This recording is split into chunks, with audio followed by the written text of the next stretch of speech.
श्री कृष्ण अपने भक्तों पर अपने प्रेम और करुणा हमेशा बरसाते रहते हैं। जो भक्त सारे आश्रय सहारे छोड़कर श्री कृष्ण को भजते हैं, श्री कृष्ण उनके कार्य स्वयं संवारते हैं। आइए जानते हैं ऐसे ही एक भक्त के बारे में। वृंदावन में एक वैद्य जी रहते थे। वो श्री कृष्ण के भक्त थे। उनकी श्री कृष्ण पर अपार आस्था थी। वो श्री कृष्ण की भक्ति में मग्न रहते थे। वो रोज जब बाजार जाते थे तो अपनी पत्नी से कहते थे कि तुमको दिन भर के लिए जो भी सामान चाहिए एक चिट्ठी में लिख दिया करो। वैद्य जी जब दुकान पर जाते तो चिट्ठी पढ़ते, सामान के भाव देखते और श्री कृष्ण से प्रार्थना करते कि कन्हैया आज के सामान की व्यवस्था कर देना। जैसे ही उन्हें जितनी धन की आवश्यकता होती उसकी व्यवस्था हो जाती तो वो अन्य मरीजों से पैसे नहीं लेते थे और अपने गांव लौट जाते थे और ईश्वर भक्ति में मग्न रहते थे। यही उनका हर रोज की दिनचर्या थी। एक दिन वैद्य जी ने दुकान पर आकर चिट्ठी खोली तो एकदम से सन्न रह गए, मानो आंखों के आगे तारे चमकने लगे हो। लेकिन अगले ही पल श्री कृष्ण पर विश्वास कर स्वयं को संभाल लिया। पत्नी ने राशन के सामान के नीचे बेटी के दहेज का सामान भी लिख दिया था।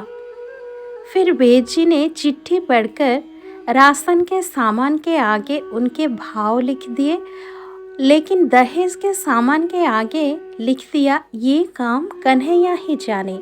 वैद्य जी मरीजों को उनकी बीमारी पूछकर दवा दे रहे थे कि इतने में एक बड़ी सी कार आकर उनकी दुकान के आगे रुकी। उनमें से एक सज्जन गाड़ी में से निकला और उन्हें प्रणाम कर बेंच पर बैठ गया। बाकी के मरीज दवा लेकर चले गए तो वैद्य जी ने उस सज्जन को बुलाया और कहा, आपको दवा लेनी है तो अपनी नाड़ी दिखानी पड़ेगी। वो सज्जन विनम्रता पूर्वक कहने लगा कि वैद्य जी, लगता है आपने मुझे पहचाना नहीं। मैं आज से 15-16 साल पहले आपकी दुकान पर आया था। मैं इंग्लैंड में रहता हूँ। इंग्लैंड जाने से पहले ही मेरी शादी हो गई थी, लेकिन हमें बहुत सालों तक औलाद का सुख प्राप्त नहीं हुआ। हमने भारत और इंग्लैंड दोनों जगह इलाज करवाया, लेकिन कोई फ़ायदा नहीं हुआ। फिर मुझे किसी ने आपके बारे में बताया।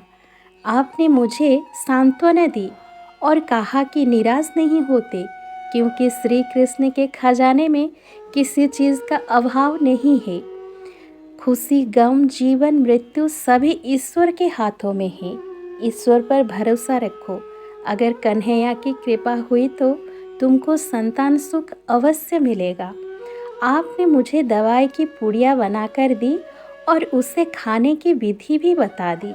आपने उन पुड़ियों के लिफाफों पर श्री राधा कृष्ण का नाम लिखकर मुझे दे दिया।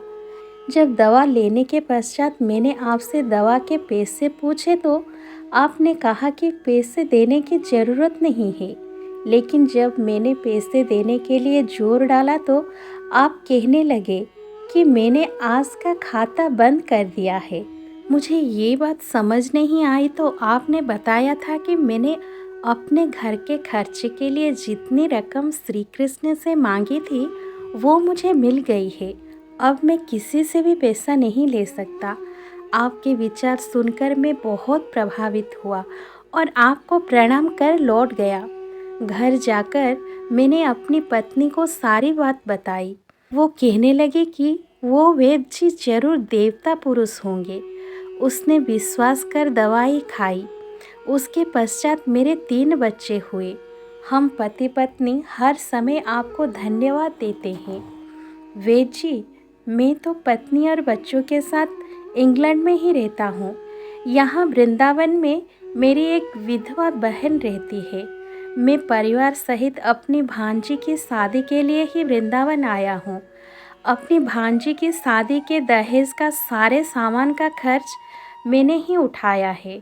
दहेज का सारा सामान इकट्ठा हो चुका था, लेकिन अचानक बीमार होने के कारण मेरी भांजी की मृत्यु हो गई। भांजी की मृत्यु के पश्चात मुझे ना जाने क्यों आपकी बिटिया का ख्याल आया, क्योंकि जब मैं आपसे दवा लेने आया था तब मैंने आपकी बिटिया को देखा था। मुझे लगा कि अब तो विवाह योग्य हो गई होगी, इसीलिए मैंने और मेरी परिवार ने निश्चय किया कि आपसे पूछकर दहेज का सारा सामान आपके घर पर भिजवा दिया जाए। मैं शादी के बाकी के खर्चे के लिए नकदी पैसे भी देना चाहता हूँ। आपसे विनती है कि मना मत करना। उनकी बातें सुनकर वैद्य जी विस्मित थे। वैद्य जी पत्नी की लिखी हुई चिट्ठी उनको दिखा दी। वैद्य जी कहने लगे कि जब सुबह मैंने दुकान पर आकर चिट्ठी खोली तो पत्नी ने राशन के सामान के बाद लिखा था बेटी के दहेज का सामान। मैंने उसके आगे लिख दिया था कि ये काम कन्हैया ही जाने। मेरे जीवन में आज तक कभी ऐसा नहीं हुआ कि जो चिट्ठी पर लिखा है वो मुझे मिला ना हो। वैद्य जी बोले, मुझे आपकी भांजी की मृत्यु का दुख है, लेकिन मैं विस्मित हूँ कि कन्हैया अपने कैसे कैसे रंग दिखाता है। चिट्ठी देखकर वो सज्जन भी विस्मित थे।